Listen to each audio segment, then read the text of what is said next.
Hello दोस्तों, welcome to the Learning Pro. तो एक बार फिर से स्वागत है आपका लर्निंग प्रो के यूट्यूब प्लेटफॉर्म में। तो कैसे हैं आप सब? उम्मीद है आप सब अच्छे होंगे और बहुत ही अच्छे से अपनी पढ़ाई भी कर रहे होंगे।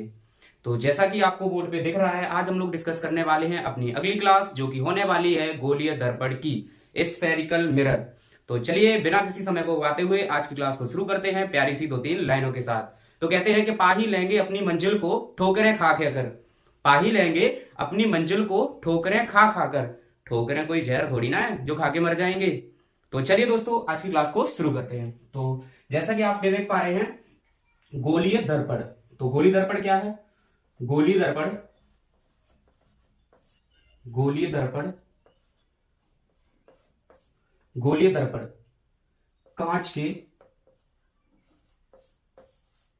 कांच के किसी खोखले, खोखले गोले को काटकर, काटकर बनाया गया, बनाया गया वह भाग है, भाग है जिसके एक सिरे पर,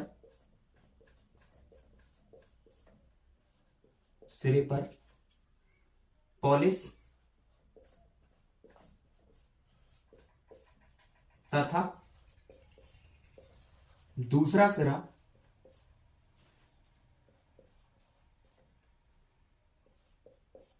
परावर्तक पृष्ठ का कार्य करता है, पृष्ठ का कार्य करता है।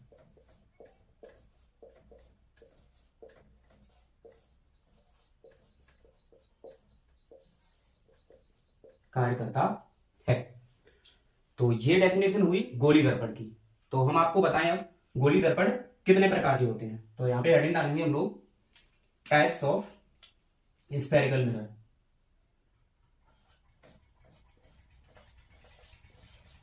गोलीय दर्पण के प्रकार, गोलीय दर्पण के प्रकार, टाइप ऑफ स्फेरिकल मिरर।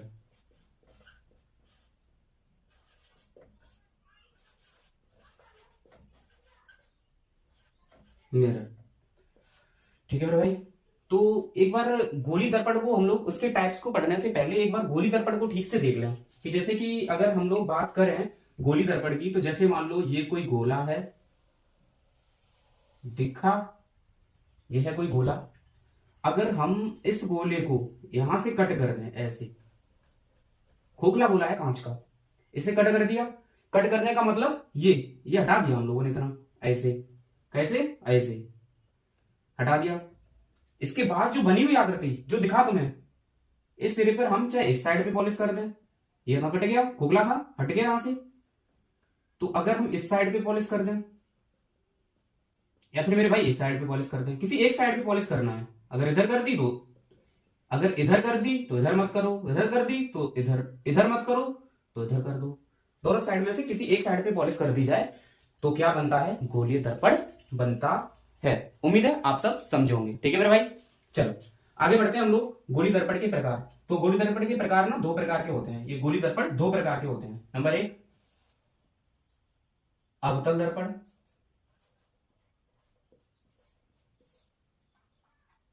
अवतल दर्पण, दर्पण इसे कहते हैं कॉनकेव मिरर, कॉनकेव मिरर। ठीक है मेरे भाई, क्या कहते हैं? Concave mirror.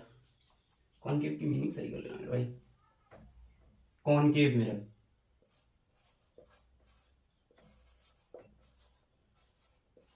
कॉनकेव मिरर, ठीक है। तो पहले हम लोग कॉनकेव मिरर के बारे में पढ़ लेते हैं। कॉनकेव मिरर क्या है, उसके बाद साथ साथ लिखते चलेंगे कॉनकेव मिरर, और नेक्स्ट होता है कॉन्वेक्स मिरर।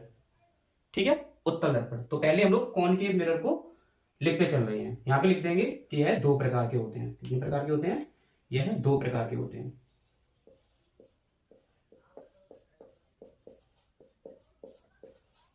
दो प्रकार के होते हैं।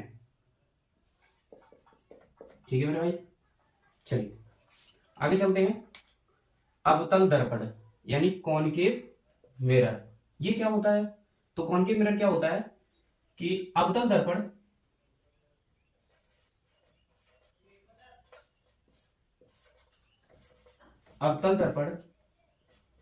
किसी खोखले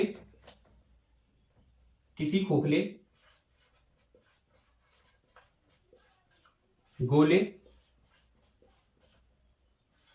को काटकर बनाया गया वह भाग है जिसके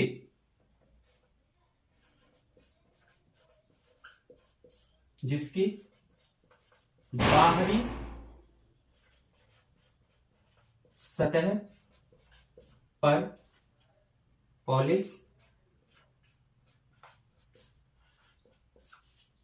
व अंदर की सतह आंतरिक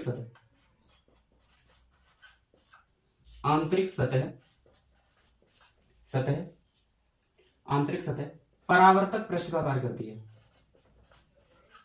परावर्तक पृष्ठ का कार्य करती है।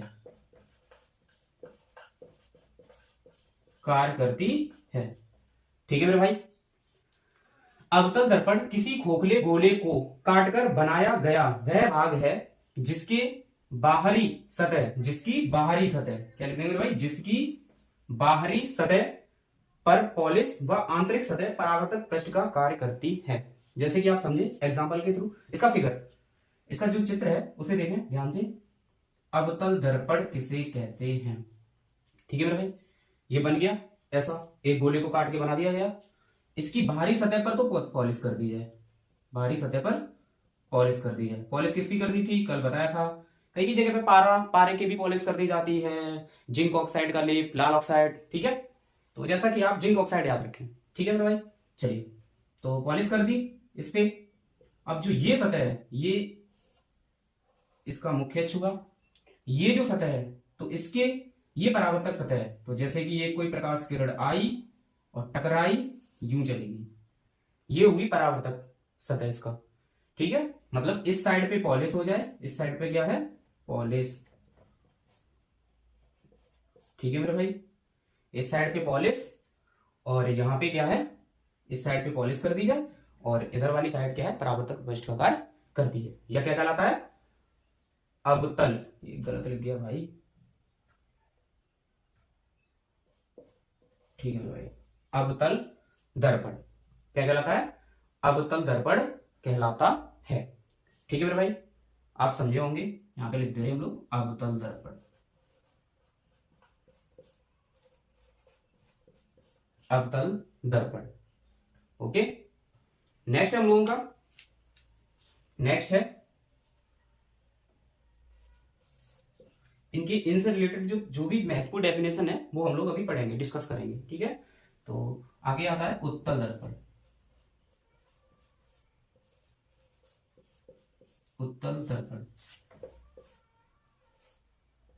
Convex mirror. Convex mirror, convex mirror. तो इसमें क्या है मेरे भाई? Convex mirror. तो कॉन्वेक्स मिरर क्या होता है?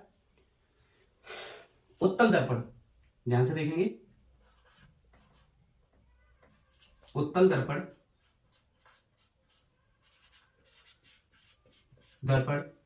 किसी कांच के खोखले गोले को काटकर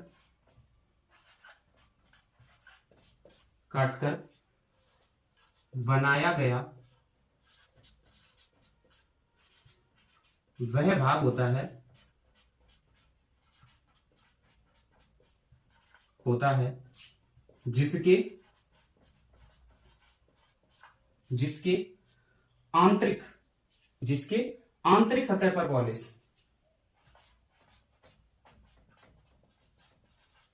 आंतरिक सतह पर पॉलिश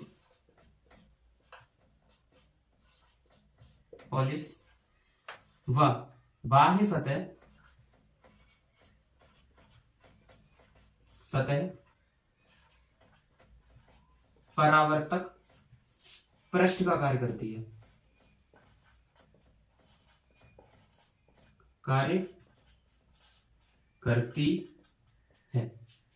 ठीक है मेरे भाई। इसका भी फिगर देख लीजिए। जैसे कि ये कोई हमारा गोलीय भाग है कांच का, और यहाँ पे हम लोग आंतरिक सतह पर पॉलिश कर दी है, और ये इसका परावर्तक पृष्ठ है। यहाँ पॉलिश, ये इसका परावर्तक पृष्ठ है। प्रकाश किरण यहाँ से आई ऐसे, ये इसका परावर्तक पृष्ठ है। तो ये क्या हुआ? उत्तल दर्पण। ठीक है मेरे भाई, उत्तल दर्पण। उत्तल दर्पण। तो उम्मीद है आप सब अवतल और उत्तल दोनों दर्पण को ठीक से समझ गए होंगे। उनकी डेफिनेशन आपको अच्छे से समझ में आ गई होगी। आप लोग उनके फिगर भी बनाने सीख गए होंगे। तो एक बार मैं साइड हट जाता हूं और आप स्क्रीनशॉट लीजिए, उसके बाद हम लोग आगे की क्लास को कंटिन्यू करते हैं।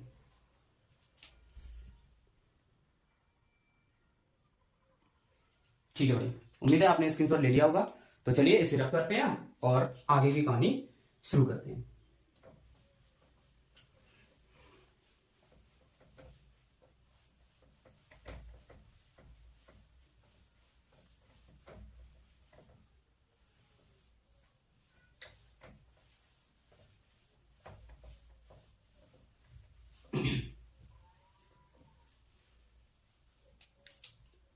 तो देखिए मेरे भाई, इनसे रिलेटेड कुछ महत्वपूर्ण परिभाषाएं हैं।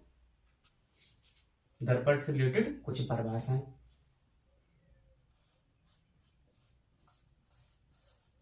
गोलीय दर्पण से संबंधित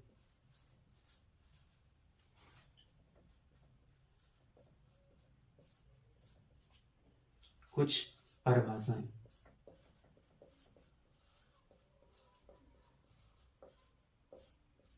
परिभाषाएं, इसकी इंग्लिश आप लोग खुद से लिखेंगे।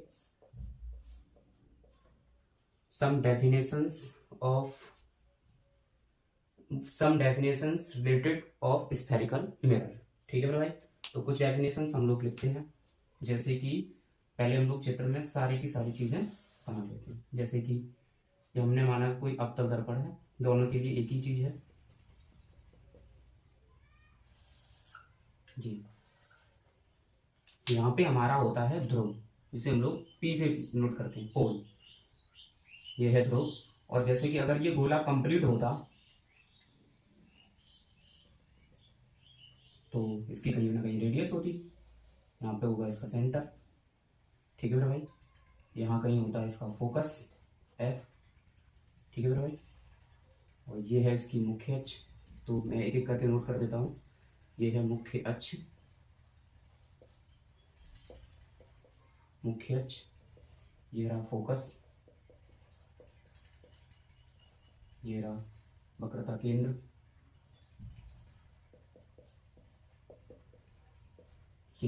ये है ध्रुव, दर्पण का ध्रुव यानी पोल। और ये होती है दर्पण के ध्रुव से त्रिज्य केंद्र तक की दूरी, ये होती है वक्रता त्रिज्या। वक्रता त्रिज्या। इमेज कैसे बनती है वो भी हम लोग डिस्कस करेंगे। फिलहाल तो हमारे पास कुछ डेफिनेशंस हैं, हम लोग उन डेफिनेशंस को पढ़ते हैं। ठीक है मेरे भाई, तो नंबर एक हम लोग पढ़ते हैं ध्रुव, दर्पण का ध्रुव।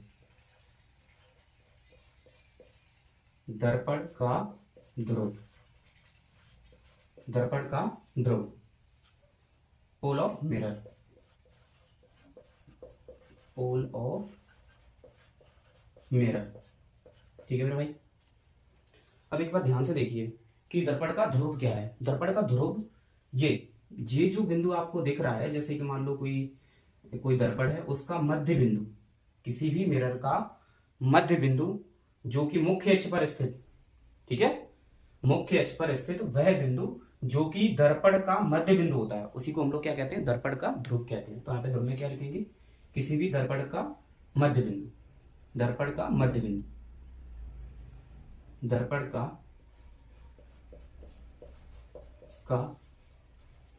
मध्य बिंदु जो मुख्य अक्ष पर स्थित है,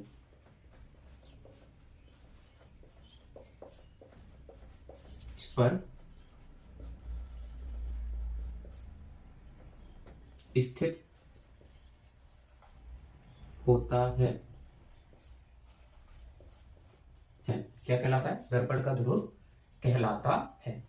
ठीक है मेरे भाई, अगर चित्र बनाना चाहें तो हम लोग इस तरह से इसे दर्शा सकते हैं। यहाँ पे ये रहा दर्पण का ध्रुव, कोई भी दर्पण ले लीजिए आप, दोनों के लिए एक ही बात है। ठीक है मेरे भाई, नेक्स्ट हम लोग चलते हैं दूसरा अपना, जो कि फोकस, दूसरा ले लेंगे हम लोग फोकस, या मुख्य बाद में ले लेंगे, सब पढ़ने तो सभी हैं। फोकस, फोकस, फोकल, इंग्लिश में ऐसा ही मीनिंग लिखते हैं फोकस का। ठीक है मेरे भाई, अगर मीनिंग गलत हो तो आप थोड़ा संभाल लीजिए, एक बार चेक कर लीजिएगा। फोकस, ठीक है मेरे भाई।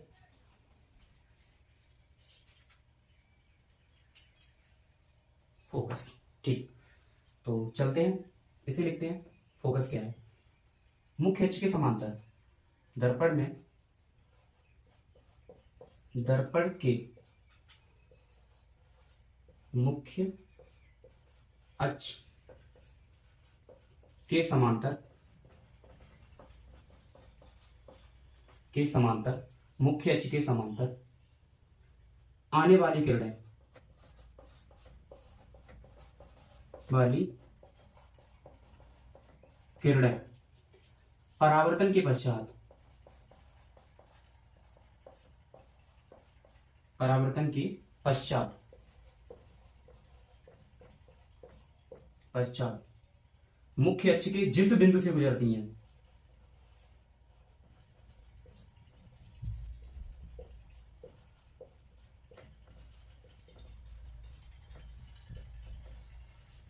जिस बिंदु से गुजरती हैं, गुजरती हैं, दर्पण का फोकस कहलाता है।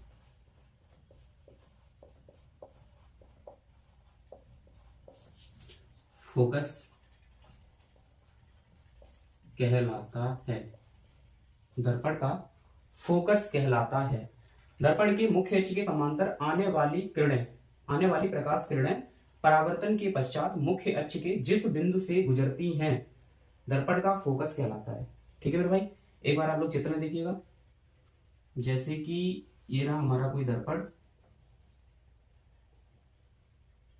ये रही इसकी मुख्य अक्ष, यहाँ पे है पोल। ठीक है, तो ये मुख्य अक्ष के समांतर कोई प्रकाश किरणें आई, ऐसी कोई प्रकाश किरणें मुख्य अक्ष के समांतर आई। अब दर्पण, जाहिर सी बात है, दर्पण से टकराएंगी, टकराने के बाद कहीं ना कहीं से तो गुजरेंगी, और जहां से गुजरेंगी, टकराने के बाद जहां से दोनों जाएंगी, वह बिंदु जो मुख्य अक्ष पर स्थित होगा, दोनों जहां से जाएंगी और वो बिंदु मुख्य अक्ष पर होगा, वहीं पे क्या होता है, फोकस होता है, जिसे हम लोग एफ से नोट करते हैं। ठीक है मेरे भाई, उम्मीद है आप सब समझे होंगे। नेक्स्ट हम लोग पढ़ते हैं फोकस दूरी। अगला है फोकस दूरी।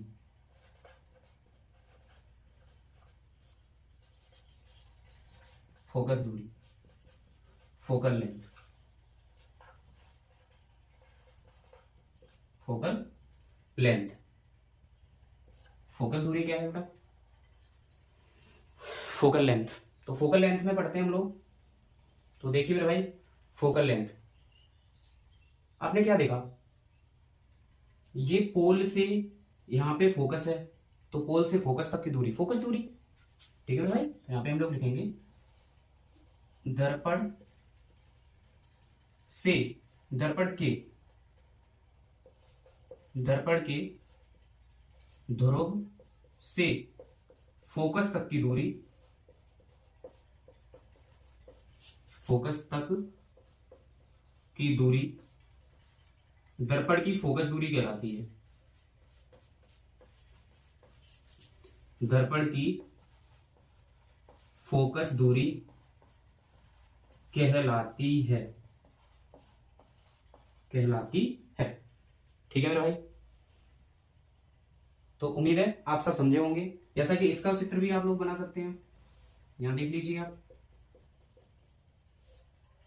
ये रहा ध्रुव, मुख्य अक्ष के समांतर ये किरणें जो आई माना यहाँ पे टकराई, यहाँ पे लौटी, यहां से यहां तक की दूरी, मतलब पोल से ध्रुव तक फोकस तक की दूरी क्या कहलाती है? फोकस दूरी कहलाती है। ये फोकस दूरी होती है, इसे एफ से नोट करते हैं, स्मॉल एफ। ठीक है मेरे भाई, एफ से नोट करते हैं।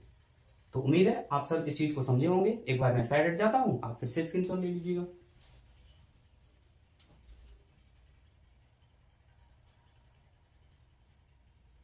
ठीक है भाई, उम्मीद है आप सबने स्क्रीनशॉट ले लिया होगा। तो चलिए दोस्तों, जैसे कि आज लाइट का इशू है तो आज की क्लास हम लोग यहीं तक रखते हैं। इसकी आगे की कहानी हम लोग नेक्स्ट वीडियो में डिस्कस करेंगे। आप लोग इस वीडियो को अच्छे से पढ़ें और पीछे की क्लास है रिवाइज करते हुए चलें। और हाँ दोस्तों, अपना परिवार आज लगभग 300 प्लस हो गया है, तो ऐसा ही आपका प्यार बना रहा तो अपना चैनल बहुत आगे तक जाएगा। तो दोस्तों आपसे यही रिक्वेस्ट है, अपने चैनल को आगे बढ़ाने में सहायता करें। इसके लिए आपको वीडियो को शेयर करें, अपने रिलेटिव्स को भेजें जिसको ज़रूरत है साइंस की, उसके पास वीडियो भेजें। और हाँ, अपनी पढ़ाई करते रहें, खुश रहें और अपना ख्याल भी रखें। Bye bye, take care.